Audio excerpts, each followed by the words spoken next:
పశ్చిమ గోదావరి జిల్లా ఆకివీడులో రామాలయం నిర్మాణానికి ₹1 కోటి సమకూరినట్లు ఆంధ్రప్రదేశ్ డిప్యూటీ స్పీకర్ రఘురామకృష్ణరాజు తెలిపారు.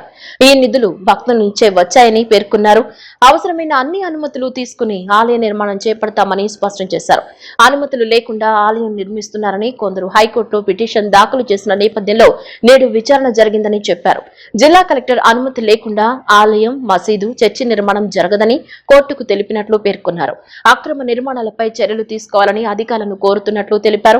ఇక అనుమతులు లేకుండా నిర్మిస్తున్న ఇతర ప్రార్థనా మందిరాలపైన సమానంగా చర్యలు తీసుకోవాలని రఘురామకృష్ణరాజు డిమాండ్ చేశారు. ఒక నెల 10 రోజులుగా మా ఆకివీడులో ఒక రామాలయం ఉన్నట్టు సాక్షివారి ద్వారా నాకు తెలిసింది. లేరా వారు రాలా. సో వారు తెలియజేసి రాముని ఎవరో పట్టించుకోవట్లేదంటే నేను పట్టించుకునే ప్రయత్నం చేయటం, ఆ పట్టించుకునే ప్రయత్నంలో నన్ను వాళ్ళు కొట్టించే ప్రయత్నం చేయటం, ఇవన్నీ దేవాలయం కడతానని చెప్పటం, భక్తులు బ్రహ్మాండంగా స్పందించి ₹10,000 సీలింగ్ అని చెప్పి పెట్టినప్పటికీ మనకి వారం రోజుల్లోనే ₹1 కోటి భక్తుల ద్వారా సమకూరింది. నిన్ననే ప్లాన్ కూడా అప్లై చేశాం. అంటే అక్కడ ఉన్న రామాలయం మళ్ళీ తిరిగి పునర్నిర్మాణానికి అవసరం లేకపోయినా చట్ట ప్రకారం మళ్ళీ కొంత కన్ఫ్యూజన్ ఎందుకు అన్న ఉద్దేశంతో మళ్ళీ తిరిగి అప్లై చేయడం జరిగింది. అదే సైట్లో బహుశా 10 రోజుల్లో అనుమతులు రావచ్చు.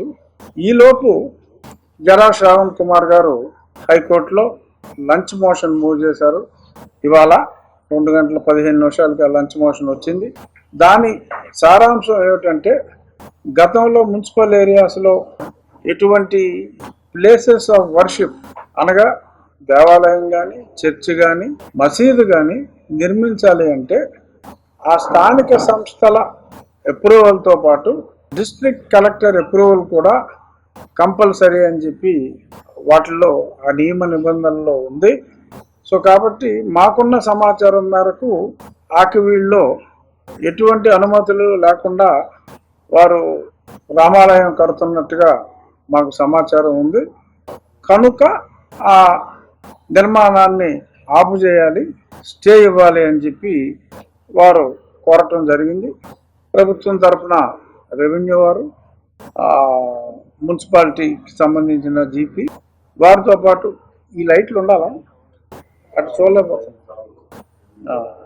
సో అయితే నేను తలదించుకునే మాట్లాడాలి. సో వారితో పాటు నేను కూడా ఇన్ పర్సన్ ఆర్గ్యుమెంట్కి వెళ్ళటం జరిగింది. జడా శ్రావణ్ కుమార్ గారు చాలా స్పష్టంగా ఈ అనుమతులు లేకుండా ఎటువంటి నిర్మాణాలు చేయటానికి వీల్లేదు అని చెప్పి వాదన వినిపించారు.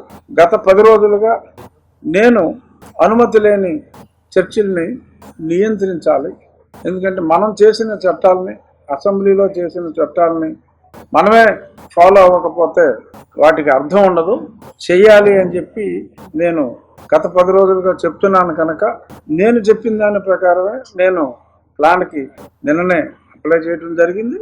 ఆధునిక సాంకేతిక రంగంలో వస్తున్న విప్లవాత్మక మార్పులను అందిపుచ్చుకుంటూ కృష్ణా యూనివర్సిటీ పరిధిలోనే మొట్టమొదటిసారిగా కేబిఎన్ డిగ్రీ కళాశాలలో బీఎస్సీ క్వాంటమ్ టెక్నాలజీ కోర్సును ప్రవేశపెడుతున్నట్లు కళాశాల secretary and correspondent doctor T Srinivas చెప్పారు. రాబోయే 5 ఏళ్లలో క్వాంటమ్ టెక్నాలజీ అత్యంత కీలకమైన శక్తిగా ఎదగనుందని, అమరావతి వేదికగా జరుగుతున్న ఈ అభివృద్ధిలో తమ కాలేజ్ విద్యార్థులు భాగస్వాములు కావడానికి ఈ కోర్సు ఒక గొప్ప అవకాశంగా నిలుస్తుందన్నారు. కేబిఎన్ కళాశాలలో ఏర్పాటు చేసిన విలేకరుల సమావేశంలో కళాశాల secretary and correspondent T Srinivas మాట్లాడుతూ, రాష్ట్ర ప్రభుత్వం క్వాంటమ్ టెక్నాలజీకి ఇస్తున్న ప్రాముఖ్యతను దృష్టిలో ఉంచుకుని పరిశ్రమల అవసరాలకు తగ్గట్టుగా నైపుణ్యం కలిగిన నిపుణులను తయారు చేయడమే ప్రధాన ఉద్దేశంగా బీఎస్సీ క్వాంటమ్ టెక్నాలజీ కోర్సును ప్రారంభిస్తున్నట్లు చెప్పారు. గ్లోబల్ మార్కెట్లో రాబోయే 5 ఏళ్లలో క్వాంటమ్ టెక్నాలజీ అత్యంత కీలకమైన శక్తిగా ఎదగనుందని, అమరావతి వేదికగా జరుగుతున్న ఈ అభివృద్ధిలో తమ కాలేజీ విద్యార్థులు భాగస్వాములు కావడానికి ఈ కోర్సు ఒక గొప్ప అవకాశంగా నిలుస్తుందన్నారు. ప్రిన్సిపాల్ డాక్టర్ జి కృష్ణవేణి మాట్లాడుతూ, ఈ కోర్సు ద్వారా quantum mechanics, quantum algorithms, quantum computing, quantum cryptography అంశాల్లో శిక్షణ ఇస్తామన్నారు. ఎస్ఆర్ఎం యూనివర్సిటీతో కలిసి ఈ కోర్సు అభివృద్ధి, ల్యాబ్ శిక్షణ తదితర అంశాల్లో పనిచేస్తామని చెప్పారు. హిందూ హైస్కూల్స్ కమిటీ పరిపాలనాధికారి డాక్టర్ వి నారాయణరావు మాట్లాడుతూ, తమ అధ్యాపకులు ఏహెచ్డి Prakash, K Vanamadevi, J Balaji quantum టెక్నాలజీలో మొత్తం 12 కోర్సులకు గాను 8 కోర్సులు పూర్తి చేసినట్లు చెప్పారు. ప్రపంచ స్థాయి నాణ్యత కలిగిన విద్యార్థులను డిగ్రీ స్థాయిలోనే తీర్చిదిద్దేందుకు ఈ కోర్సు ప్రారంభిస్తున్నట్లు చెప్పారు. KBN college committee president Usirika Umamaheswararao, treasurer MVK Haragopal, vice principals doctor K Ramakrishna, doctor M Venkateswararao, PL Ramesh ఈ కార్యక్రమంలో పాల్గొన్నారు. కోర్సు ప్రారంభానికి సంబంధించిన పోస్టర్స్ ను ఈ సందర్భంగా ఆవిష్కరించారు. 60 ఏళ్ల చరిత్ర కలిగిన కేబిఎన్ కాలేజీ గ్లోబల్ మార్కెట్లో వచ్చే ఎప్పటికప్పుడు వచ్చే మార్పులకు అనుగుణంగా లేటెస్ట్ కోర్సులు స్టార్ట్ చేయడం అనేది కామన్గా జరుగుతుంటుంది. అందులో భాగంగానే ఇవాళ క్వాంటమ్ టెక్నాలజీకి సంబంధించి అటు అమరావతిలో చంద్రబాబు నాయుడు గారు దాన్ని ఎంకరేజ్ చేస్తూ ఆ దిశగా ఆంధ్రప్రదేశ్ నడిపిస్తున్నప్పుడు దానికి అనుగుణంగానే ఇక్కడ కాలేజీలో విద్యార్థులు కూడా అందులో భాగస్వామ్యం చేయాలనే ఉద్దేశంతో ఇవాళ మేము బీఎస్సీ క్వాంటమ్ టెక్నాలజీని ఈ ఏడాది కొత్తగా స్టార్ట్ చేస్తున్నాము. దీనికి కావాల్సిన ట్రైనింగ్ అయిన స్టాఫ్ అందరూ కూడా మా దగ్గర ఉన్నారు. అలాగే ఎస్ఆర్ఎం యూనివర్సిటీతో టైఅప్ అయ్యి వాళ్ళ ద్వారా మాకు కావాల్సిన టెక్నికల్ సపోర్ట్ అంతా కూడా తీసుకొని ఈ కోర్సుని నెంబర్ 1గా చేయాలనే ఉద్దేశంతో దీన్ని ముందుకు తీసుకెళ్తున్నాము. ఇది కృష్ణా యూనివర్సిటీలోనే మొట్టమొదటిగా స్టార్ట్ చేసిన కాలేజీ ఇది. కాబట్టి మీరందరూ కూడా దీన్ని సద్వినియోగం చేసుకోవాల్సిందిగా కోరుతున్నాము. సెంట్రల్ గవర్నమెంట్ వారి నేషనల్ క్వాంటమ్ మిషన్ అలైన్ చేస్తూ స్టేట్ గవర్నమెంట్లో మన హానరబుల్ సీఎం నారా చంద్రబాబు నాయుడు గారు క్వాంటమ్ వ్యాలీని ఎస్టాబ్లిష్ చేయడం జరిగింది. ఎందుకంటే ఫ్యూచర్ అంతా కూడా క్వాంటమ్ టెక్నాలజీ మీదే ఉందండి. క్వాంటమ్ కమ్యూనికేషన్లో కానీ, క్వాంటమ్ సిమ్యులేషన్స్లో కానీ, క్వాంటమ్ సెన్సార్స్లో కానీ, లేదా క్వాంటమ్ మెటీరియల్స్లో కానీ, క్వాంటమ్ సెన్సార్స్లో కానీ అన్నిటిలోని కూడా క్వాంటమ్ టెక్నాలజీ అనేది చాలా అవసరం. సో ఇవన్నీ కూడా హెల్త్ సెక్టార్లో కానీ లేదా ఒక క్లాసికల్ కంప్యూటర్స్తో కంపేర్ చేసుకుంటే క్వాంటమ్ కంప్యూటర్స్ అనేది మిలియన్స్ ఆఫ్ టైమ్స్ ఫాస్టర్గా వర్క్ చేసి ప్రాబ్లమ్కి సొల్యూషన్ చూపిస్తుందండి. సో ఆ ఆస్పెక్ట్స్లో కానీ అన్నింటిలో కూడా ఫ్యూచర్ అంతా కూడా క్వాంటమ్ టెక్నాలజీ మీద డిపెండ్ అయ్యింది. సో ఈ విధంగా చాలా ప్లేస్మెంట్స్కి అన్నిటికీ కూడా స్కోప్ అనేది చాలా ఉంది స్టూడెంట్స్కి. సో అందుకని ఈ క్వాంటమ్ టెక్నాలజీలో మేము బీఎస్సీలో ఇక్కడ ఆఫర్ చేయడం జరిగింది మా కాలేజ్లో. సో దీని 3 ఇయర్స్ స్టూడెంట్ చదువుకున్న తర్వాత మంచి స్కోప్తో మంచి ప్లేస్మెంట్స్తో స్టూడెంట్ బయటికి వెళ్తాడు అనే ఉద్దేశంతో మేము ఇక్కడ BSc quantum technology first of its kind Krishna university అండర్లో మేము ఇక్కడ పెట్టడం జరిగింది. సో స్టూడెంట్స్ అందరూ కూడా ఈ అవకాశాన్ని వినియోగించుకొని అందరూ వచ్చి అవకాశాన్ని సద్వినియోగం చేసుకుంటారని కోరుతున్నాను. దీనికి కావాల్సిన టీచింగ్ ఎక్స్పర్ట్స్ అందరూ కూడా మా దగ్గర రెడీగా ఉన్నారండి. ఎందుకంటే AP state council of higher education వాళ్ళు 1 ఇయర్ బ్యాక్ నుంచే దీనికి కావాల్సిన ట్రైనింగ్ ఇవ్వడం జరిగింది ప్రతి కాలేజ్ నుంచి ఫ్యాకల్టీకి.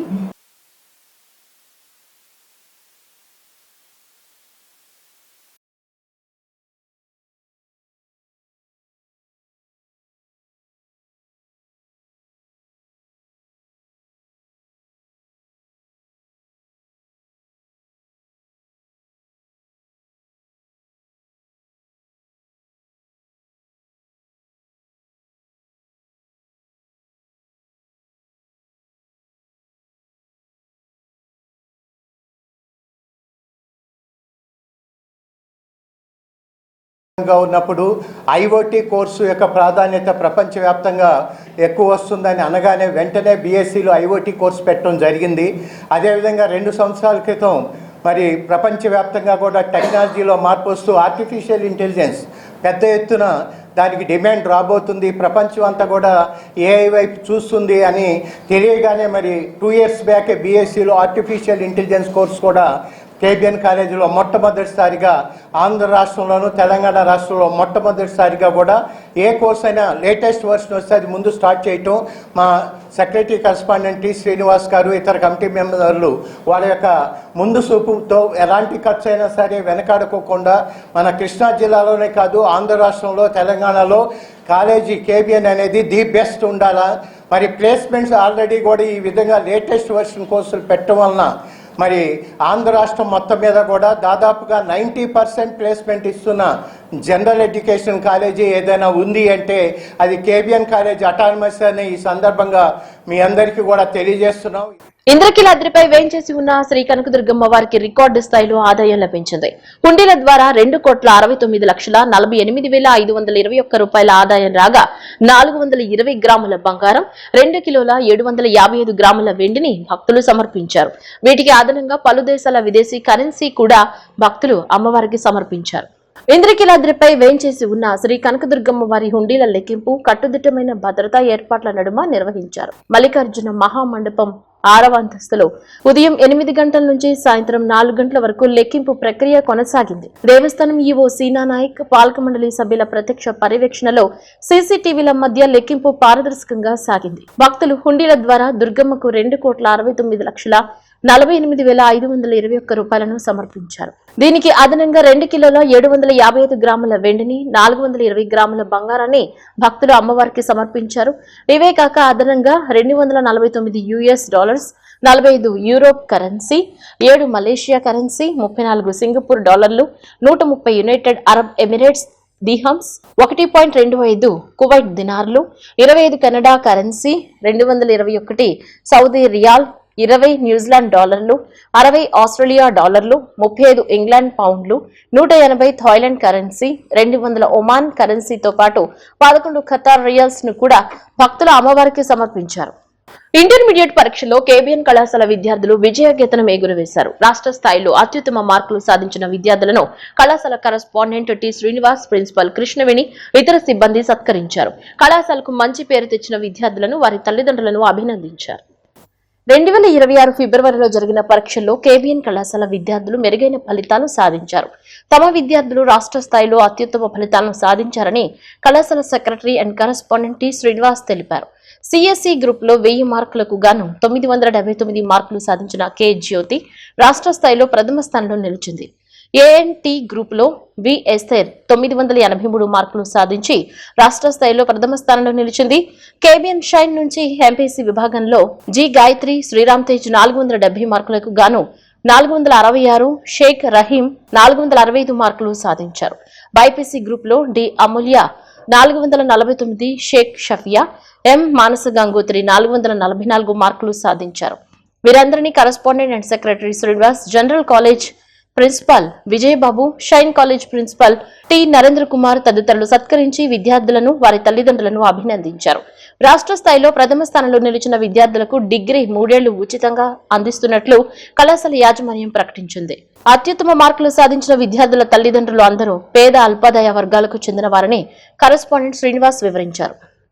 బులెటిన్ ముగించే ముందు హెడ్లైన్స్ మరోసారి.